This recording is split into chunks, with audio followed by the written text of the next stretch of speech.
Hi hello నమస్తే. ఒక కాంట్రావర్షియల్ బిల్లుని సడన్గా ఎవరికి చెప్పకుండా, ఎలాంటి స్పెక్యులేషన్ లేకుండా, ఎవరి మీద అసలు దీని గురించి ఎవరు ఏ పేపర్లో కానీ నేను ఎక్కడ చదవలేదు. సడన్గా ఒక బిల్లు పెట్టారు. బిల్లు పెట్టబోతున్నారు, పెట్టారు ఇంట్రడ్యూస్ అయిపోతున్నారు రేపు. అదే యూపీఐ బిల్. సడన్గా షాక్ ఇచ్చారనమాట. ఇదేంటంటే సడన్గా యూపీఐ బిల్లు పెడుతున్నారు ఏంది, మీరు ఎప్పుడు అనలేదు కదా గతంలో. ఎన్డీఏ గవర్నమెంట్ ఇప్పుడు ఎందుకు పెడుతున్నారు యూపీఐ బిల్ అని చెప్తే, అది పెడుతున్నామని చెప్పి నిర్మలా సీతారామన్ గారు చెప్పారట. ఏంటి యూపీఐ బిల్లు? మీకు తెలుసు, మీకు యూపీఐ బిల్ అంటే 2007లో పిఎస్ఎస్ సిస్టమ్ అని ఒకటి ఉంది. ఏంటి పిఎస్ఎస్ సిస్టమ్ అంటే, there is some system, payment and settlement system. Okay, payment and settlement system 2007లో ఒక బిల్ ఉండేది అనమాట. ఆ పేమెంట్ అండ్ సెటిల్మెంట్ సిస్టమ్ నుంచే యూపీఐ పేమెంట్స్, మీరు ఇప్పుడు ఫోన్లో స్వైపింగ్ ద్వారా, ఫోన్పే ద్వారా యూపీఐ పేమెంట్స్ చేస్తున్నారు కదా మీరు. ఈ యూపీఐ పేమెంట్స్ చేసే విధానాన్ని 2007లో ఇంట్రడ్యూస్ చేశారు. That is PSS system, payment and settlement system. దాన్ని ఇప్పుడు అమెండ్మెంట్ చేస్తారట. ఇప్పుడు ఒక కొత్త బిల్లు పెట్టబోతున్నారు. ఏంటి? ట్యాక్సేషన్ అండ్ అదర్ లాస్ బిల్లులు పెట్టబోతున్నారు 2026లో. ఈ ట్యాక్సేషన్ అండ్ అదర్ లాస్ బిల్లులో ఆ పిఎస్ఎస్ సిస్టమ్కి అమెండ్మెంట్ చేసి దీంట్లో ఇరికిస్తారట. అర్థమైందా? ఏంటి ఇప్పుడు దాని మీద ఏమి అమెండ్మెంట్ చేస్తారట? అదర్ లాస్లో, ట్యాక్సేషన్ అండ్ అదర్ లాస్లో అది పెడతారనమాట ఇప్పుడు దాన్ని, యూపీఐ బిల్.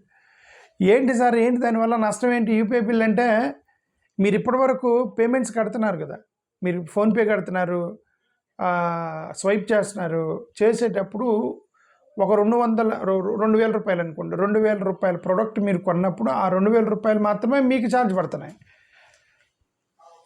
క్యాష్ అయితే 2,000, స్వైపింగ్ అయితే మాత్రం 2,010 రూపాయలు, ఫోన్పే ద్వారా అయితే 2,005 రూపాయలు ఎక్స్ట్రా పే చేయాలి. ఇదేమి లేదు ఇప్పుడు ప్రస్తుతానికి, ఫ్రీగా కట్టేస్తున్నారు మీరు.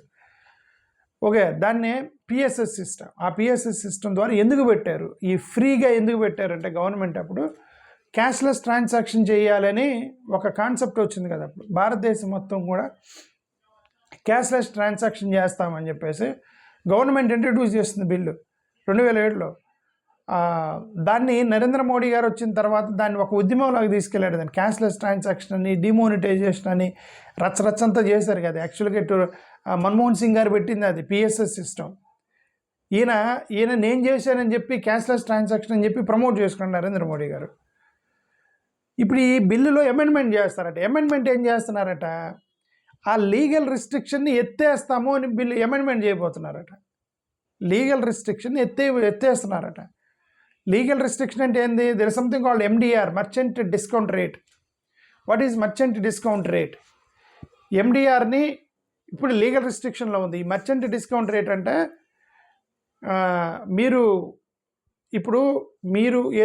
కస్టమరు, మీరు 2,000 రూపాయలు పెట్టి ఏదన్నా కొన్నారనుకోండి, ఫర్ 2,000 రూపాయలు కూడా ఫుడ్ కొన్నారనుకుందాం ఎగ్జాంపుల్. ఓకే, మీరు ఒక రెస్టారెంట్కి వెళ్ళి 2,000 రూపాయలు పెట్టి ఫుడ్ కొన్నారు మీరు. సో ఇక్కడ ట్రాన్సాక్షన్ మీకు ప్లస్ ఆ రెస్టారెంట్ ఓనర్కి ట్రాన్సాక్షన్ జరుగుతుంది.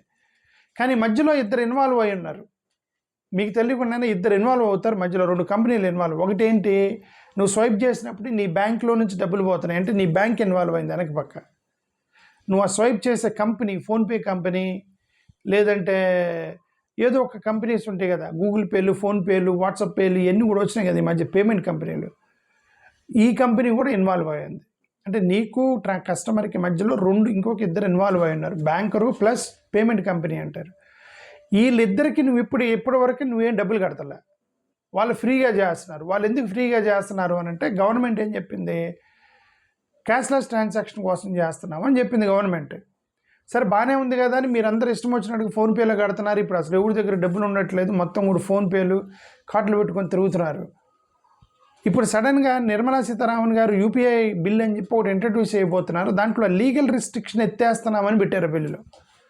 ఇదేంటంటే, నువ్వు ఆ లీగల్ రిస్ట్రిక్షన్ ఎత్తేస్తున్నాము అని అంటే అర్థం, ఎండిఆర్ అనేటువంటి సిస్టాన్ని నువ్వు బ్లాక్ చేసావు. ఇప్పటివరకు ఎండిఆర్ సిస్టమ్ బ్లాక్ చేసావంటే ఈ బ్యాంకర్ కానీ, ఈ మిడిల్ కంపెనీ, ఫోన్పే కంపెనీలు కానీ నీ మీద ఎలాంటి ఛార్జ్ చేయకూడదని ఎండిఆర్ సిస్టమ్. నువ్వు దాన్ని లీగల్ రిస్ట్రిక్షన్ ఎత్తేస్తే వాడు ఛార్జ్ చేస్తాడు కదా రేపు.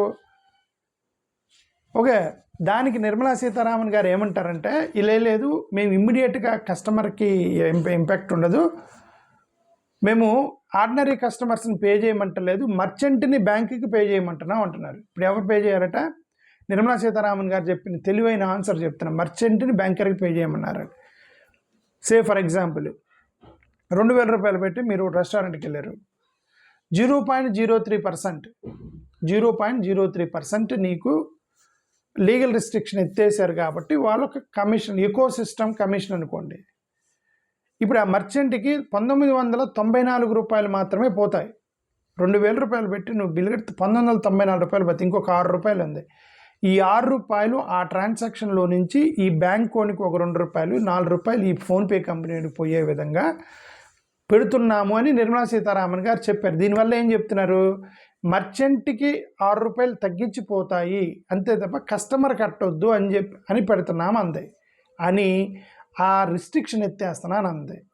పిచ్చోడా మర్చెంట్ ఏమన్నా? రెస్టారెంట్ ఓనర్ 6 రూపాయలు తక్కువకి నీకు ఎందుకు అమ్ముతాడు? ఈ చికెన్ బిర్యానీ మీద 2 రూపాయలు, ఇంకొక మటన్ బిర్యానీ మీద 2 రూపాయలు, లేదంటే ఏదో ఒక చికెన్ కట్లెట్స్ వాటి మీద రూపాయి వేసుకుంటూ పోయి ఆడ 6 రూపాయలు సంపాదించుకుని ఎవడు కట్టాలి? ఫైనల్గా కస్టమర్ కదా. Okay, so Nirmala Sitharaman, the honourable finance minister, what she says that immediately we are not asking the customer to pay, we are only asking the merchant to facilitate the ecosystem. చాలా తెలుగుగా ఒక మాట మాట్లాడారు ఫైనాన్స్ మినిస్టర్ గారు. ఏం మాట్లాడుతున్నారంటే, we are allowing the feasible transaction, ఏదో పదం వాడారు, ఒకసారి చెప్తా ఉండండి. ఏదో పదం వాడారు, నేను ఇప్పుడే చదివేదాన్ని ఆ పేపర్లో. ఏమన్నారేమో, ఎందుకు చేస్తున్నారు మేడం ఇది అంటే, customers UPI has become chargeable today, ఏదో ఒక పదం వాడారు, ఒక మంచి టెక్నికల్ పదం వాడారు అనమాట. Ordinary consumers will not be charged anymore. This objective is to create a sustainable financial model for banks and ecosystem. Sustainable model అంటే షీఈస్ క్రియేటింగ్ సస్టైనబుల్ మోడల్. ఏంటి సస్టైనబుల్ మోడల్? నువ్వు 6 రూపాయలు 2,000 రూపాయలు దాంట్లో 6 రూపాయలు తగ్గించి తీసుకో అంటే రెస్టారెంట్కి సస్టైనబుల్ మోడలా? వాడంటే నాకు నష్టం వచ్చిందండి, ఇది నాట్ సస్టైనబుల్ మోడల్ కాదు, ఇది డెత్ మోడల్ అంటాడు నాకు. సరే, ఈ బ్యాంకర్కి సస్టైనబుల్ మోడల్ ఏంటి? ఎందుకంటే ప్రతిసారి మా అకౌంట్ నుంచి వెళ్తున్నాయండి, మేము అవన్నీ యూపీఐలు అవన్నీ కనెక్ట్ చేసుకోక సాఫ్ట్వేర్కి డబ్బులు అవుతున్నాయి మాకు, ఆ సాఫ్ట్వేర్ ప్రొవైడర్కి మేము డబ్బులు కట్టాల్సి వస్తుంది, మాకు నష్టం వస్తుంది. బ్యాంకు సస్టైనబుల్ మోడల్ ఏంటి? నాకు 2 రూపాయలు కమిషన్ ఇవ్వ అంటాడు. ఈ యూపీఐ పేమెంట్ అంటాడు, ఫోన్పే వాడు నేనెందుకు ఊరికి నా యాప్ని క్రియేట్ చేయాలి, ఈ ఫోన్పేని అవన్నీ నేనెందుకు క్రియేట్ చేయాలి, నాకు ఫ్రీగా ఎందుకు చేయాలి, నాకు డబ్బులు కావాలి. ఈ మూడింటికి రేపొద్దున కస్టమర్ మీద బొక్కేస్తారు దీని మీద, అవును కదా. ఆ బిల్లు ఇంట్రడ్యూస్ చేయబోతున్నారు. ఇప్పుడు దానికి అపోజిషన్ వాళ్ళు తగిలారు. అక్కడ ఇదేంటంటే సడన్గా తీసుకొచ్చి యూపీఐ బిల్లు పెడతారంట గవర్నమెంట్, చెప్పలేదు, ఎవరికి చెప్పలేదు, తీసుకొచ్చి అమెండ్మెంట్ బిల్లుని తీసుకొచ్చి ఆ పిఎస్ఎస్ బిల్లుని తీసుకొచ్చి దీంట్లో ఇరికిస్తానంటుంది ఫైనాన్స్ మినిస్టర్ గారు. ఓకే, ఇమ్మీడియట్గా ఇంప్లిమెంటేషన్ కాదంటున్నారు. ఇమ్మీడియట్ కాకపోతే తర్వాత అయితే ఏమనండి, ఒకరిని నువ్వు కొడితే క్రైము, ఓకే, ఒకరిని కొడితే నువ్వు క్రైమ్ అని ఒక ఐపీసీ సెక్షన్ ఉందనుకోండి, ఈ ఐపీసీ సెక్షను నువ్వు లేదు ఆ సెక్షన్ ఎత్తేస్తున్నాము, కొడితే క్రైమ్ అనే సెక్షన్ ఎత్తేస్తున్నాము, ఇప్పుడు ఇమ్మీడియట్గా ఇంప్లిమెంట్ అవ్వదు, తర్వాత ఇంప్లిమెంట్ అయింది అంటే అర్థం ఏంటి? నువ్వు తర్వాత మనం కొట్టొచ్చనే కదా అర్థం. కొడితే క్రైమ్ అనే దాన్ని నువ్వు ఎత్తేసి నువ్వు తర్వాత వాడికి ఫ్రీగా లీగల్ సిస్టమ్ని, లీగల్ రిస్ట్రిక్షన్ ఎత్తేస్తే 1 నెల తర్వాత 2 నెలల తర్వాత వచ్చి కొడతాడు. అప్పుడు అది సిస్టమ్ కాదు, ఎత్తేసారు కదా లీగల్ సిస్టమ్, కొడితే క్రైమ్ కాదు అని చెప్పి అది ఎత్తేసారు. అది ఇప్పుడు అలాగే నీ మీద ట్యాక్స్ వేస్తే వేయకూడదని ఎండిఆర్ సిస్టమ్ పెట్టారు, దాన్ని లీగల్ సిస్టమ్ ఎత్తేస్తున్నాం అంతే అని చెప్తుంది. ఎంత తెలుగుగా చెప్తున్నారు చూసారు వీళ్ళు. లీగల్ సిస్టమ్ ఎత్తేస్తే ఆ కన్జ్యూమర్ ప్రైస్ పెంచేసి బాగుతారు కదా ఫుడ్ మీద. అది సంగతి. థ్యాంక్ యూ, నమస్కారం.